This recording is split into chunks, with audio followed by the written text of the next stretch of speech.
Hello दोस्तों, आज हम डिस्कस करेंगे ऑइंटमेंट्स, क्रीम्स और जेल्स के बारे में। यहाँ पर जानेंगे कौन से क्रीम्स या ऑइंटमेंट्स या जेल का कब यूज़ किया जाता है। चलिए दोस्तों शुरू करते हैं।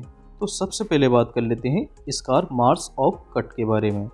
तो कट के द्वारा जो फेस पर स्कार मार्क लग जाता है उसको कैसे रिमूव किया जाता है। तो यहाँ पर देखिए, फेस पर जैसे ही कट लग जाता है तो इस कट को हील करने के लिए तो यहाँ पर कोलेजन फाइबर यहाँ पर इकट्ठा होकर इसको हील कर देते हैं।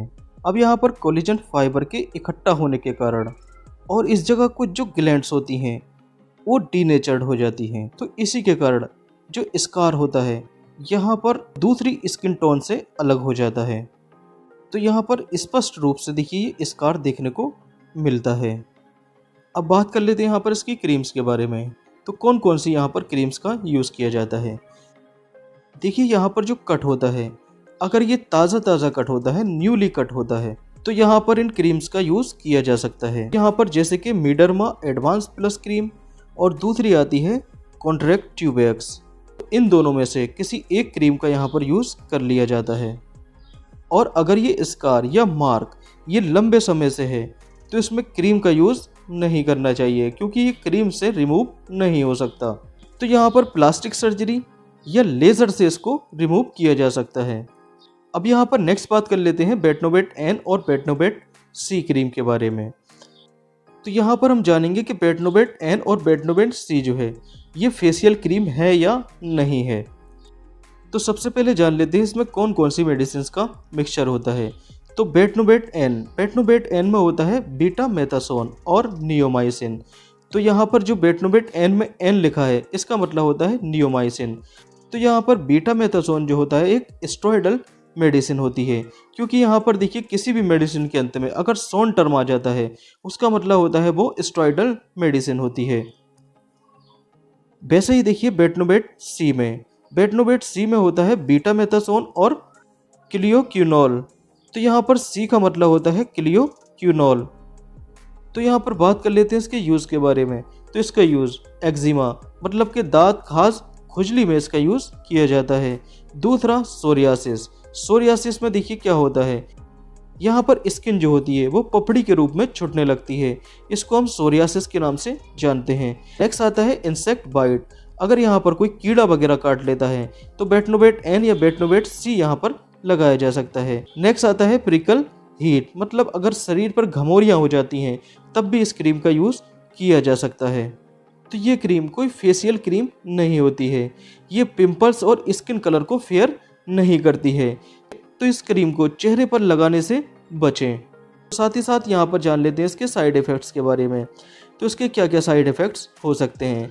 तो पहला साइड इफ़ेक्ट है स्किन रेडनेस। तो स्किन देखिए इस टाइप से लाल पड़ जाती है। दूसरा स्किन बर्निंग, स्किन में यहाँ पर देखिए बर्निंग सेंसेशन देखने को मिलता है, मतलब कि जलन टाइप की यहाँ पर देखने को मिलती है। नेक्स्ट आता है स्किन इरिटेशन। तो स्किन में देखिए यहाँ पर इरिटेशन सा महसूस होता है। तो ये बेटनोवेट एन और सी के कुछ साइड इफ़ेक्ट्स हैं। अब यहाँ पर जान लेते हैं कील मुहासे, पिंपल्स और एक्ने में कौन कौन से क्रीम्स, ऑइंटमेंट्स और जेल का यूज़ किया जाता है। तो यहाँ पर सैलिसिलिक्स SF6 और एक्नी ड्रॉप प्लस और एजिडर 10%। और यहाँ पर कुछ जेल दे रखे हैं जैसे कि टेजरो टीन जेल, दूसरा पेरोक्लिन एंड तीसरा एडेपेलिन जेल। तो इन ऑइंटमेंट्स और इन जेल का यहाँ कील और मुहासों में इनका यूज़ किया जा सकता है। नेक्स्ट बात करते हैं मिलाज्मा। तो ये मिलाज्मा क्या होता है। तो प्रेगनेंसी के कारण जो फीमेल बॉडी में हार्मोनल चेंज होते हैं उसके कारण स्किन पर इस टाइप के डार्क स्पॉट देखने को मिलते हैं, इसी को बोलते हैं हम मिलाज्मा। तो इस मिलाज्मा को रिमूव करने के लिए कौन सी क्रीम का यूज़ किया जाता है। तो यहाँ पर लोमेला क्रीम का यूज़ किया जाता है। और अगर फेस या बॉडी पर इस टाइप के ब्लैक टाइप के धब्बे दिखाई पड़ते हैं तो यहाँ पर मिडर्मा का यूज़ किया जाता है। नेक्स्ट बात कर लेते हैं स्किन लाइट क्रीम के बारे में। तो स्किन लाइट क्रीम का कहाँ पर यूज़ किया जाता है।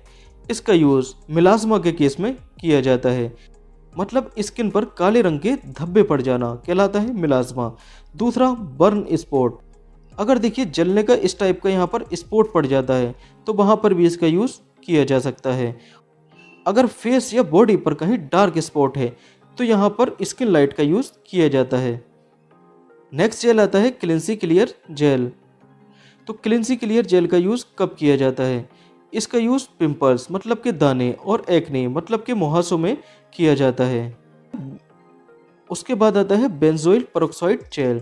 तो इसका भी यूज़ पिंपल्स मतलब दाने और एक्ने मतलब मुहासों में किया जाता है।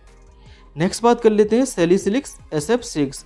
तो इसका भी यूज़ एक्ने मतलब मुहासे और सोरियासिस। सोरियासिस मतलब कि स्किन की ऊपर की पपड़ी इस टाइप से हट जाती है, तो इसको हम सोरियासिस के नाम से जानते हैं। और स्किन बार्ड मतलब कि स्किन में इस टाइप के मस्से पड़ जाते हैं, तब इसका यूज़ किया जाता है।